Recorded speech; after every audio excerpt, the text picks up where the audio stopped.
Jeffrey எப்ஸ்டெயின்னு ஒரு பெரிய financier இருந்தார். அவர் எல்லாருக்கும் நண்பர். இவருக்கும் நண்பர், கிளின்டனுக்கு நண்பர், இங்கிலாந்தினுடைய அரச குடும்பத்திற்கு நண்பர், பல பெரிய மனிதர்களுக்கு அவர் நண்பர்.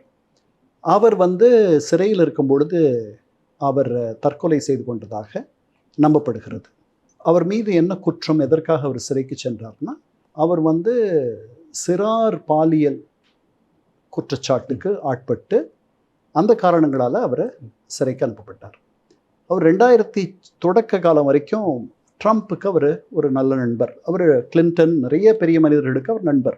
அவர் நடத்திய பார்ட்டிகளுக்கு இவர்களெல்லாம் செல்வதும் படம் எடுத்துக்கொள்வதும் அவரோட இவருக்கு ஒரு நட்பு இருந்துச்சு.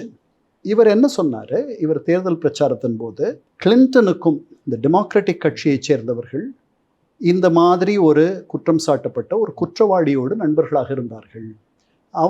அந்த குற்றவாளி ஒரு பட்டியலே வச்சிருக்கார். இதாவது இவர் தரப்பு ஆட்கள் சொன்னது, ஒரு பட்டியல் வச்சிருக்கார். அந்த பட்டியலில் எல்லா பெரிய மனிதர்களுடைய பெயர்களும் இருக்கு.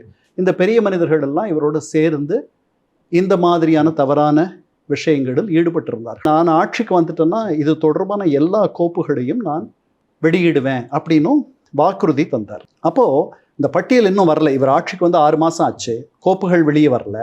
இந்த மாதிரி ஒரு பட்டியல் இருக்கிறதா எல்லாரும் நம்புறாங்க, குறிப்பாக இவருடைய ஆதரவாளர்கள் நம்புறாங்க. அது வரல வெளியில். அப்படி இருக்கும் பொழுது இவர் என்ன பண்ணுறாரு, எதையோ இந்த நிர்வாகம் மறைக்க முயற்சி பண்ணுதுன்ற மாதிரி இவருடைய ஆதரவாளர்கள் மத்தியிலேயே ஒரு சின்ன ஒரு சந்தேகம் வலுக்க ஆரம்பிச்சது.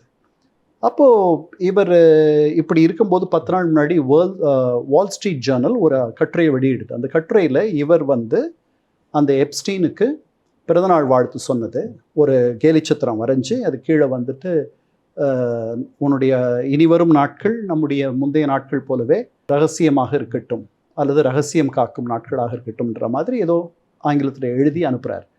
அந்த கட்டுரையை அதை வெளியிட்ட பிறகு அந்த கட்டுரையை $1 பில்லியன் நஷ்ட ஈடு கேட்டு அவர் வழக்கு தொடர்ந்து விட்டார். அப்படிலாம் நான் எழுதலை அப்படின்ட்டு. அப்புறம் என்ன சொன்னார், நான் இவர் இவ்வளவு மோசமான ஒரு ஆள்னு தெரிஞ்ச அடுத்த நிமிஷமே அவரோட உறவை துண்டிச்சுக்கிட்டேன்னு சொன்னார்.